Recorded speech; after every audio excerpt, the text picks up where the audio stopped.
আচ্ছা, এখন আরেকটা অঙ্ক দেখাই। এটা খুবই easy. It is now January and I, as a US firm, need to pay 3500k pound and a 3-month future contract buys 500k pound for 1.73 per 73 pound per 73 dollar per pound and cost 10k dollar each. Find out the savings অথবা loss each hedge and in terms of April spot rate যখন 1.73 dollar হয়, আর একটা হচ্ছে April spot rate 1.71 dollar হয়। মানে একটা সময় যখন নাকি 1.73-তে থাকে তখন, আর 1.71-এ থাকে তখন। ঠিক আছে, এখন এই জায়গায় 1.73 না, 1.76 হইব। ঠিক আছে, একটু চেঞ্জ। ওকে, এখন এই অঙ্কটার মধ্যে আর ওই আগের অঙ্কটার মধ্যে ডিফারেন্স কি? এই জায়গায় ওই সেম হিসাব, আমি একটা কোম্পানির ওনার। এই জায়গাতে আমার পে করতে হইব 35,000 ইউরো পাউন্ড। আর আগেরটার মধ্যে আমার কি হইতো, you just delivered on a এত deferred LC to Germany worth এত টাকা এত ইউরো। মানে এই জায়গাতে আমি সেল করছিলাম 300k ইউরোর মাল সেল করছি। ঠিক আছে, আর এই জায়গাতে আমার পে করতে হবে। And a 3 month future contracts, একটা 3 মাসের ফিউচার কন্ট্রাক্টস কিনবো, যেটার 500k পাউন্ড হচ্ছে প্রাইস। প্রাইস না, মানে 500k পাউন্ড হচ্ছে পার প্যাকেজের আর কি, কি বলে ওই একটা প্যাকেজের মধ্যে একটা কন্ট্রাক্টের মধ্যে 500k এর প্যাকেজ থাকে আর কি। সেটার প্রাইস হচ্ছে 1.73 dollar per pound and it cost 10k dollar. ঠিক আছে, এখন 10,000 ডলার হয়েছে পার কন্ট্রাক্টের দাম। Find out the savings or losses it hedges and April spot rate দেওয়া আছে। যদি এপ্রিল স্পট রেট যদি 1.76 ডলার হয়, তখন সেভিংস অথবা লস কীরকম হয় হেজ করার পরে, আর যদি কমে যায় তখন কীরকম হয় লস বা লাভ, সেটা জানতে চাইছে। সো সিস্টেমটা কি, আমার নাম্বার অফ কন্ট্রাক্ট আগে বের করুন। তো 3500k টোটাল আমার পে করতে হবে, সেইটা ডিভাইডেড বাই আমি 500k এর এক একটা প্যাকেজ বানাবো। সো আমার টোটাল টাকা আছে, তো আমি কত টাকার কয়টা কন্ট্রাক্ট করতে পারবো, 7টা কন্ট্রাক্ট। ওকে, এখন আমি যে কিনছি পাউন্ড, এই যে 3500 টাকা দিয়া, এই যে 1.73 রেট যে দেওয়া ছিল এত ডলার পার পাউন্ড, এই রেটে যে আমি কিনছি, এটা কত টাকা হয় সেটা আমি বাইর করলাম। ঠিক আছে, গুণ দিয়া যত টাকা পে করব অত টাকার এই পাউন্ড রেট এত। ওকে, দেন কস্ট অফ 7 কন্ট্রাক্টস, 7টা কন্ট্রাক্ট যে বানাইলাম, এই বানানোর ক্ষেত্রে কত টাকা পার কন্ট্রাক্টে আমার 10k, 7টা কন্ট্রাক্ট হবে 70k।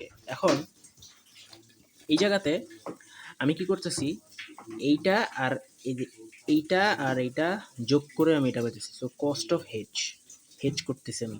হেজিং করলে আমার টোটাল দুইটা যোগ করে আমার এত টাকা হয়।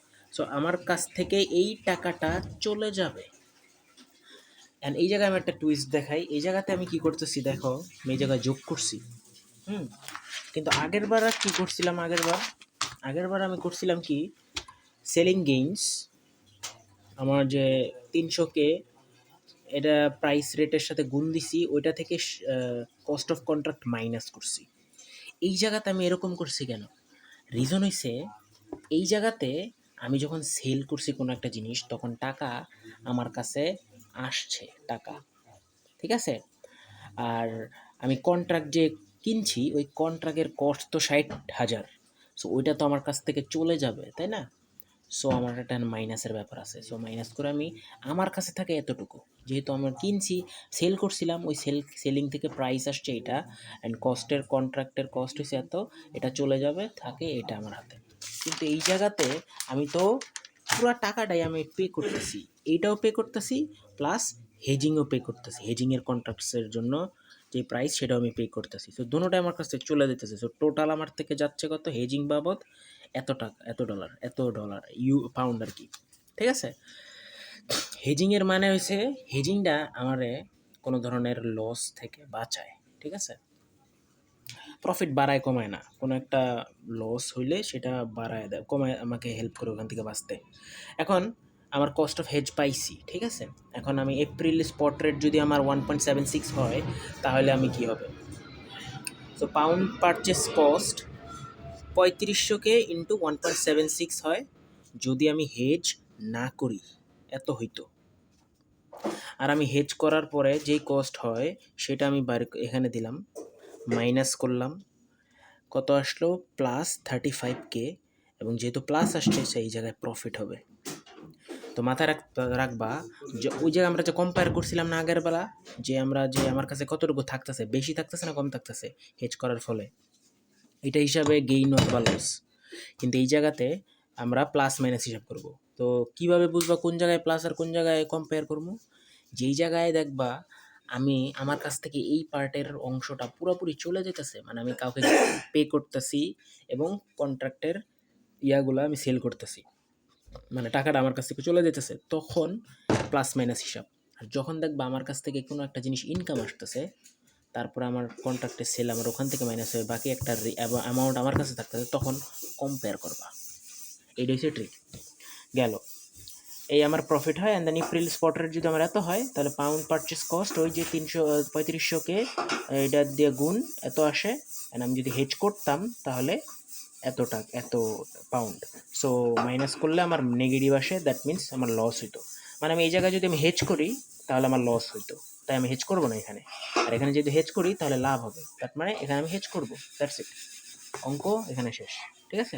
আরেকটা ম্যাথ আছে, এই সেম টু সেমই, জাস্ট ডিজিট চেঞ্জ, ওটাও আমি যদি হয় লাগে দিয়ে দেবো না, সমস্যা নেই।